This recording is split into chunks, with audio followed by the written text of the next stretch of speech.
exploit exploit exploit মানে হল শোষণ কৰা বা নিজৰ ব্যক্তিগত লাভৰ বাবে কোনো বস্তু বা কোনো ব্যক্তিক সুবিধা লৈ অন্যায়ভাৱে ব্যৱহাৰ কৰা অহা এই দুটা বাক্যৰ সহায়ত আৰু বেছি ভালকৈ বুজি লওঁ some employers কিছুমান নিয়োগকৰ্তাই exploit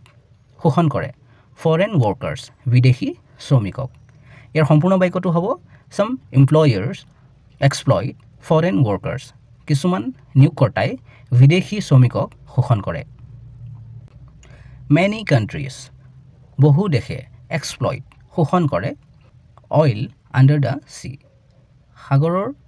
তলৰ তেল ইয়াৰ সম্পূৰ্ণ বাক্যটো হ'ব many countries exploit oil under the sea বহু দেশে সাগৰৰ তলৰ তেল শোষণ কৰে